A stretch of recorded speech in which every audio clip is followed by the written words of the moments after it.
Tonight on America's Hope, we talk to best-selling author Jonathan Cahn about his hope for America, and then we'll be speaking with the grand-nephew of Billy Graham. Pastor Ben Graham joins us, and then Josiah O'Neill talks about defining truth. That starts right now on America's Hope.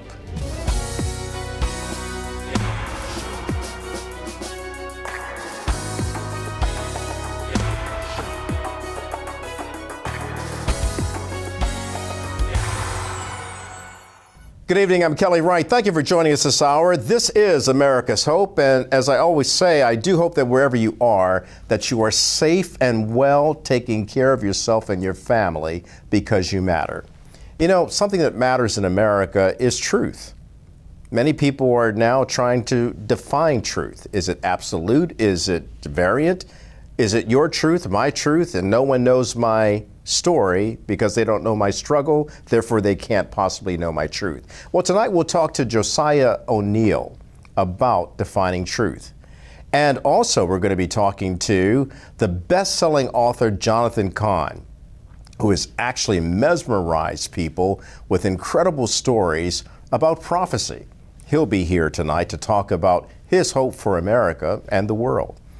And we'll be speaking to the grand-nephew of probably the most notable preacher in America, the late Billy Graham. Ben Graham will join us tonight to share his insights on how, through faith, he overcame a battle with cancer and still faces the issue on a daily basis. And so I met all of these men at the NRB, the National Religious Broadcasters Convention that was held recently in Nashville. And we begin tonight with Jonathan Cahn.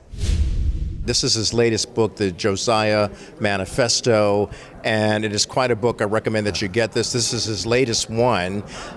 This is what for you, Jonathan? Number 8 on the New York Times bestseller list? By God's grace, yes. It started with The Harbinger, going back? Yeah, started in The Harbinger in 2012. That was the first book I ever wrote. Yeah, and it's up. This is the 8th, the mystery of the Shemitah, the Book of Mysteries, the Paradigm, the Oracle, the Harbinger 2. Return of the Gods was the last one. Yeah, and this one you're calling the Josiah Manifesto, the ancient mystery and guide for end times. End times, yes. Do you feel that we're living in end times? Yeah, I think more than feel it. Yeah, I think most people feel it.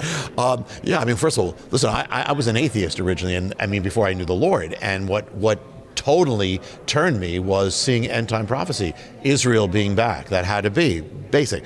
The great falling away. Well, we see this every day. So I don't know how much longer can it go on without the what the Bible said coming true. So yeah, this is absolutely. And so the thing is, the last book I wrote, it was The Return of the Gods, and it was very heavy and very about the spiritual forces that are happening in the ancient.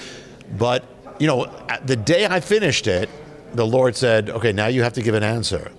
Now my people need an answer. And so the Josiah Manifesto was really birthed that very day.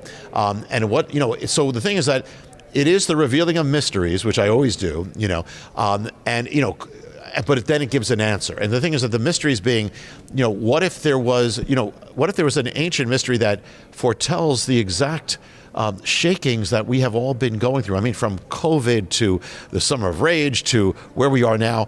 And actually, and what if there's a blueprint from the Bible, from God, that is for now, that we need to know for what to do, how to prevail, and for the end times. And that is where the Josiah Manifesto, what it opens up. The first part of it are the mysteries, of what that behind everything, there's been amazing mysteries behind what we've been going through. But then the last part is the manifesto. The last part is the guide linked to Josiah. Now, I'll tell you something, the book came out 30 days later.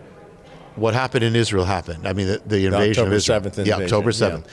The thing is, one of the mysteries in the book, a very major mystery in the book, actually foretold, when you take that mystery, foretold what would happen, when it would happen, that there would, in fact, the day before it happened, I was at Beth Israel in Wayne, New Jersey, my congregation. Friday night, I'm sharing on one of the mysteries, that mystery from the book. And that mystery ordained that there would be an invasion of Israel, It would happen, it would take Israel by surprise. It would happen on a Sabbath day. It would happen on a Hebrew holy day. It would happen on the first Saturday of October of 2023, and it would lead to war. That is all in that mystery that is in the book. And the book is not about Israel. I mean, it's about America and the world. Right. But that mystery doesn't. In fact, the people there the next day, when they heard, they said, "You just spoke about that." So it actually, I don't know how many more mysteries will come true on that day, but there is a mystery that absolutely foretold. And actually, that's led me to do the next book, which I haven't done. I'm writing it right now. So, but it's going to be called.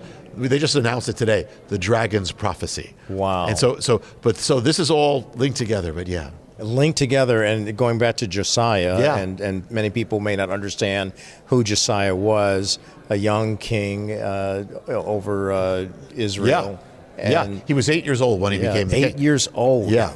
You see, a lot of the mysteries converge on something that happened that was a major thing. We know it's not the end of the story; it's the beginning of the battle. But on June of 2022, God broke Roe versus Wade. That was the hand of God. Yeah. And the thing is that Roe versus Wade was an altar, because on it we had offered up over 60 million children. Yeah. And yet the day that it happened, it was the breaking of the altar. And if you look at the cover, you'll see that sign. The breaking of the altar. That's the sign that's the broken altar. And the sign of the broken altar, that's a biblical sign. When that happens, it's very significant that most people missed. When Josiah was linked to that. Josiah broke the altars where they were offering their children. He broke the altars of sexual immorality. He broke the altars of gender confusion. They had all that back then. We're in the days of Josiah. And the thing is that the sign of the broken altar was a sign of two things. One is the nation was on the verge of judgment when Josiah rose up. It was on the verge of judgment. On the other hand, God gave it a last chance for revival. So we are at the sign of the broken altar is that we are at the Josiah moment, and that means we are standing in between judgment or revival, and sometimes there can be both. But that's where we are. There's a chance for revival, and so if so, what are the keys that Josiah had that we need? Like how did he lived in an apostate civilization with darkness, with immorality. How did he stay pure? How did he not just stay pure? How did he actually overcome it and change his generation? Can we do that now? What are the secrets? What are the ways? What did he know? And that is what the manifest. The last 100 pages are the manifesto for the end times. Talk to me about what you're seeing in these current times, that we see Palestinians suffering from the retribution and the retaliation from Israel. We see Hamas still trying to organize some sort of resistance and an attack to further attacks on Israel. And then we see in America anti-Semitism on the rise, and people pro-Palestinian, pro-Hamas, actually out there marching in America on college campuses in America. Yeah. Well, you know what? And this is going to go more into the Dragon's Prophecy, which will come out in September. Yeah. But the thing is that this is an ancient war. I mean, we're getting a little piece of it. This has been going on for 4,000 years. The Bible speaks in Revelation of this image of the dragon trying to persecute the woman. The woman has 12 stars. This is Israel. So this is a war that's been going on, and so it's a light sleeper. It might go down for a little bit, but it always comes back. This is a spiritual thing. Why is the world focused on Israel now? The Bible says in the end times it will be. Why is there a rage against Israel? Here, what happened on October 7th was demonic. I mean, demonic. And yet it didn't lead to people in the end being more supportive of Israel. It ended up being people seeking to hate Israel all the more. This is linked to the dragon. And to your point, Jonathan, people have also started hating Christians. And the persecution going on throughout the world on that. Totally. And in that, and that's what I'm going to be writing about. In that vision, it says he made war with a woman, Israel, but then against the rest of her offspring who follow the ways of the Messiah. So when this happened, I told people, they said, "What's going on?" I said, "This is spiritual behind it all." Right. I said, and so if the dragon, if the enemy, if Satan is coming against Israel with a rage, he's going to come against you. He's going to come against the people of Messiah with a rage. So you're absolutely right, and both are part of the end times. Exactly. So my question is, how do you appeal to people who have no understanding of faith and hope and love? Hi, everybody. I hope you're enjoying this episode so far of America's Hope. If you'd like to see it in its entirety, just click on the link below. Thanks for watching.